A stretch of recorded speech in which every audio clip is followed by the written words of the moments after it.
Good day, everyone. We are the Group 3, and today we are discussing an important piece of legislation that champions gender equality and women's empowerment in the Philippines.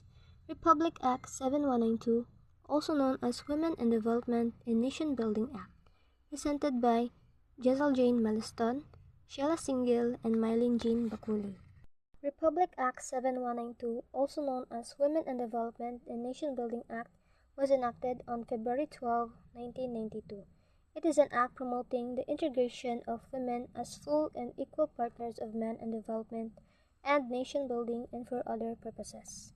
Let's begin with the title and policy. Section 1. Title. This act shall be cited as the Women in Development and Nation Building Act. Section 2. Declaration of Policy. The state recognizes the role of women in nation building and shall ensure the fundamental equality before the law of women and men. The state shall provide women rights and opportunities equal to that of men. Obtain the foregoing policy.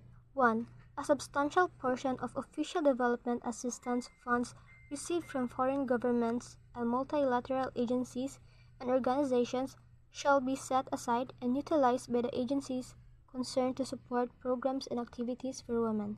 2. All government departments shall ensure that women benefit equally and participate directly in the development programs and projects of said department, specifically those funded under official foreign development assistance, to ensure the full participation and involvement of women in the development process. And 3.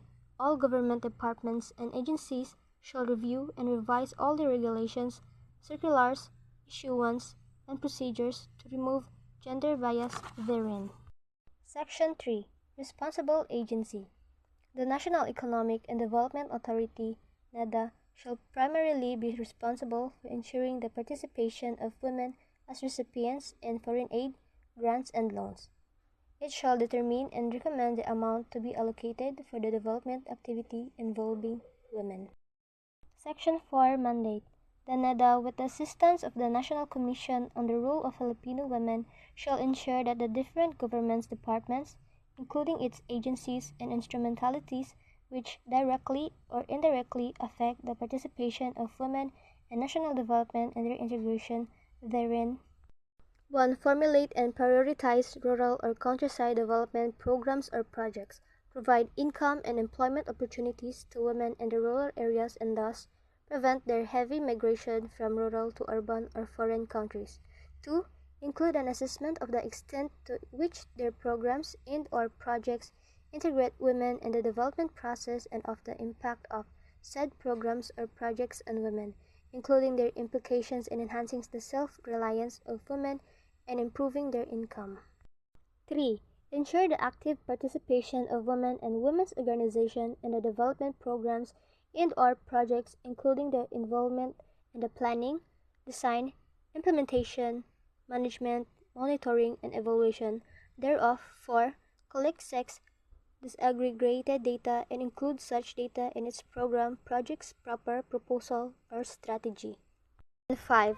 Ensure that programs and/or projects are designed so that the percentage of women who receive assistance is approximately proportionate to either their traditional participation in the targeted activities or their proportion of the population, whichever is higher. Otherwise, the following shall be stated in the program project paper, proposal, or strategy. A. The obstacle in achieving the goal. B. The steps being taken to overcome those obstacles. And C. To the extent that steps are not being taken to overcome those obstacles, why they are not being taken. 6. Assist women in activities that are critical significance to their self-reliance and development. Section 5, Equality in Capacity to Act. So these sections, women of legal age in the Philippines, regardless of their marital status, have the same rights as men. Specifically, equal legal capacity, financial rights, access to programs, business and insurance rights, and travel documents. This law promotes gender equality by ensuring that women have the same legal capacities and opportunities as men.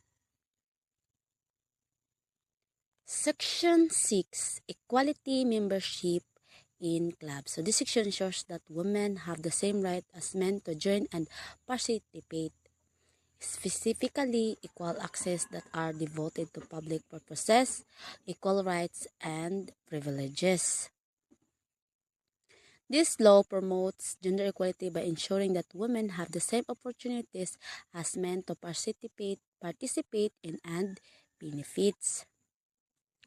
For Section 7, admissions to military schools, this section ensures that women are granted equal opportunities in military education, equal opportunities in all military or similar schools of AFP standards and adjustment. This law promotes gender equality by ensuring that women have the same access and opportunities as men in military. So for Section 8, voluntary pag-ibig, GSIS, and PAS-SSS, so this provides opportunity for married individuals. Coverage for married persons who are full-time homemakers. Contribution payments in these coverage will be deducted directly from their salary. So these provisions acknowledge a valuable role for full-time homemakers by allowing them access to social security benefits. Section 5, Equality in Capacity to Act. So these sections, women of legal age in the Philippines, regardless of their marital status, have the same rights as men. Specifically, equal legal capacity, financial rights, access to programs, business and insurance rights, and travel documents. This law promotes gender equality by ensuring that women have the same legal capacities and opportunities as men. Section 6, Equality Membership in Clubs. So this section ensures that women have the same right as men to join and participate, specifically equal access that are devoted to public purposes, equal rights, and privileges. This law promotes gender equality by ensuring that women have the same opportunities as men to participate in and benefits. For Section 7, admissions to military schools, this section ensures that women are granted equal opportunities in military education, equal opportunities in all military or similar schools of AFP standards and adjustment. This law promotes gender equality by ensuring that women have the same access and opportunities as men in military. So for Section 8, voluntary pag-ibig, GSIS, and PAS-SSS, so this provides opportunity for married individuals. Coverage for married persons who are full-time homemakers. Contribution payments in this coverage will be deducted directly from their salary. So these provisions acknowledge a valuable role for full-time homemakers by allowing them access to social security. Now, let's move on to Section 9, Implementing Rules. The NIDA is consultation with the different government agencies concerned. Next, Section 10 discusses the compliance report. All government departments, along with their agencies and instruments. Section 11 talks about the separability clause. It means that if any part of this act is declared unconstitutionally or invalid, the rest of. Moving on to Section 12, the repealing clause. This section states that any provisions of the Civil Code of the Philippines. And finally, Section 13, the Effectivity Clause. It says that the rights of women, along with all the provisions of this act, is a step toward real change, and with full understanding and action, we can make its promises a reality. By knowing and understanding these laws, we now become part of the movement for a better, fairer future.